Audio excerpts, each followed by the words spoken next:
ఈ సమస్త భూమండలంలో ఉన్న సమస్త దేశాల వాళ్ళు ఈ జాతి వంక చూసి దేనికి నమస్కారం చేస్తారో తెలుసా? ఒకసారి మూడు ముళ్ళు వేస్తే ఇక్కడ ఒక ఆడది ఒక మొగాడు జీవిత పర్యంతం అంతే, వాళ్ళిద్దరి మధ్య అనుబంధం. ఒక పురుషుడు వేరొక స్త్రీ వైపుకి వెళ్ళడు, ఒక స్త్రీ ఇంకొక పురుషుడిని వాంఛించడు. వాళ్ళంతే. వాళ్ళ వివాహ సంబంధం అంటే, వైవాహిక సంబంధం అంటే అంత గొప్పగా ఉంటుందని ఆ పవిత్రతకి రెండు చేతులు ఎత్తి నమస్కరించాయి. నా కూతురు వివాహం చేస్తుంటే ఆ మంత్రభాగాన్ని చూసి అర్థం చేసుకుని పొంగిపోవడానికి ఫ్రెంచ్ దేశస్తులు ఇద్దరు దంపతులు ప్రత్యేకంగా అనుమతి తీసుకుని వచ్చి వీడియో తీసుకున్నారు. మంత్రభాగం అంతా హరిప్రసాద్ గారు ఉన్నారు. వాళ్ళు బొట్టు పెట్టుకుని నన్ను వచ్చి ప్రార్థించారు.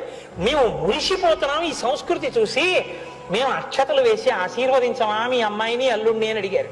అది ఈ జాతి సంస్కారం అంటే. దానికి మనం వారసులు. మీరు ఉద్ధరించుకున్న గౌతముడి గొప్పతనం చూడండి, పాపం కడుక్కున్న అహల్య గొప్పతనం చూడండి. అంతేకాని అహల్య తప్పు చేసిందని తీర్పులు చెప్పకండి.